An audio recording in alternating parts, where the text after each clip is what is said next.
Здравствуйте, дорогие друзья! Я рада вас приветствовать на моем канале. Сегодня в данном видео я делаю знаменитый французский торт фрезье. Торт с огромным количеством клубники, с кремом муслин, с очень нежными ванильными коржами и с марципановым слоем сверху. Все покажу, как это делается. Сначала приготовим коржи. Для коржей по 20 сантиметров в диаметре для двух коржей я беру 2 яйца среднего размера по 50 грамм, 100 грамм сахара, 8 грамм ванильного сахара, щепотку соли.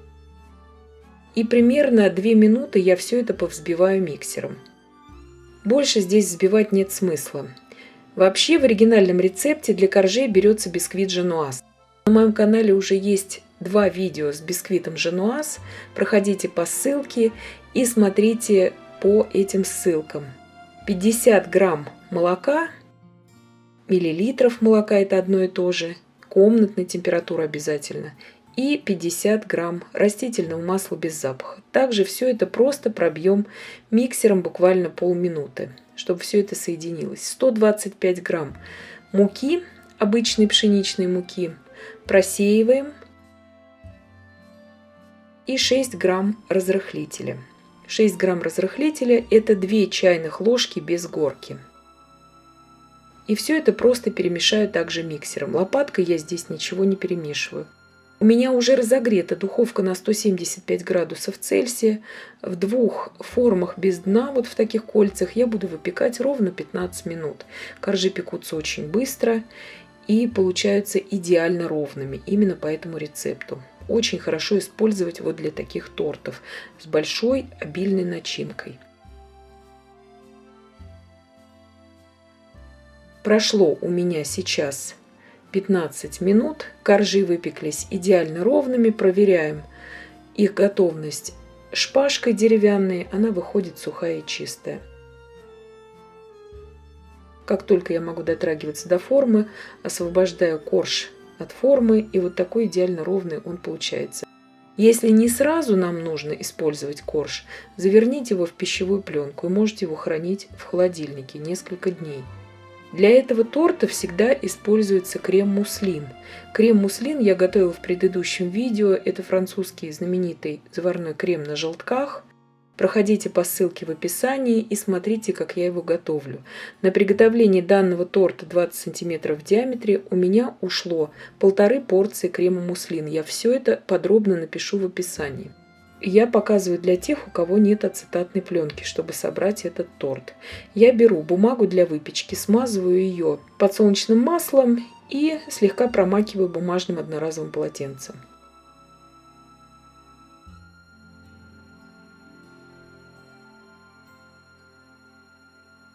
На нижний корж я нанесла немного крема и устанавливаю половинки клубники по окантовке торта.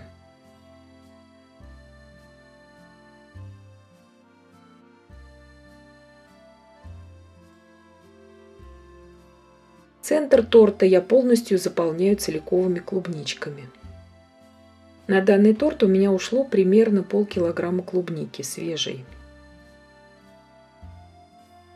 Теперь я беру крем-муслин, который я приготовила уже заранее. Отрезаю у кондитерского мешка кончик и заполняю все пустоты, которые находятся между клубникой. Это сделать важно, вот именно таким образом, чтобы потом в разрезе у нас не было пустот.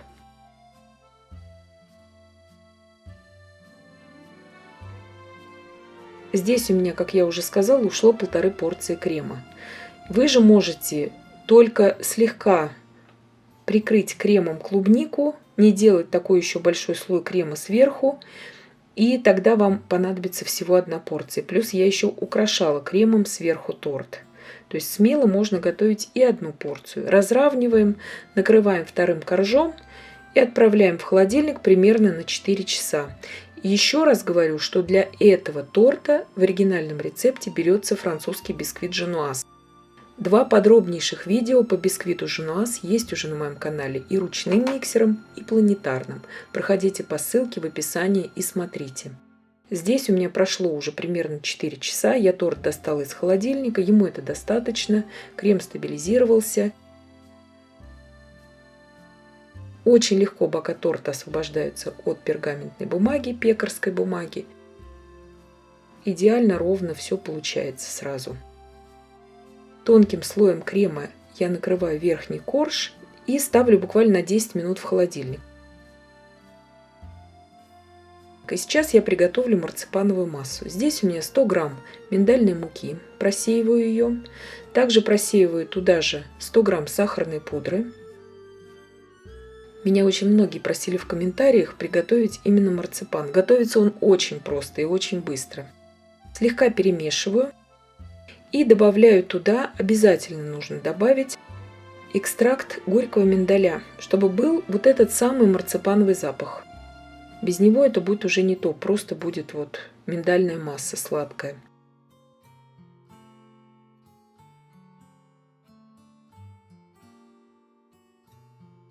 Вот это горький миндаль у меня, экстракт горького миндаля.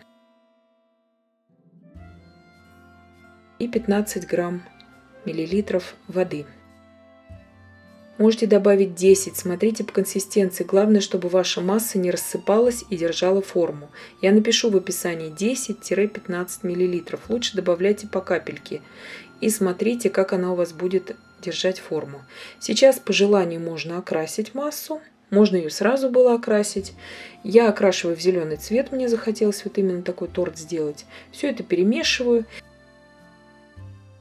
Немножко даже миндаль здесь выделил масло. И сейчас я просто накрываю это вторым слоем пергаментной пекарской бумаги и скалкой раскатываю корж, чтобы мне вырубить уже верхний слой для торта.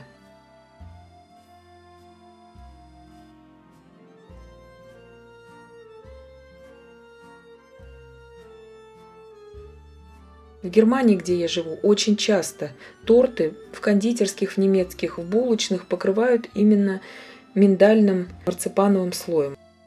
Для нас это совершенно привычное дело. И вкус миндальной массы, марципановой массы для нас здесь тоже очень привычный. Каждый ребенок в Германии знает, что такое марципан.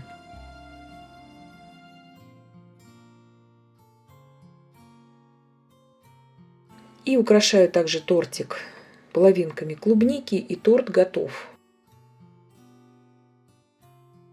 Торт очень вкусный, крем-муслин очень хорошо сочетается с клубникой, с коржами ванильными и даже с марципаном. Здесь у меня немножко скрылись клубнички, поэтому я делаю еще небольшой кусочек, разрезаю, чтобы показать вам. Все-таки клубника там есть, ее там много. И вот такой тортик получился. Очень быстрый, очень несложный торт. И не нужно здесь даже планетарного миксера. И я надеюсь, что видео было полезным и познавательным. Подписывайтесь на мой канал, ставьте лайки, пишите комментарии.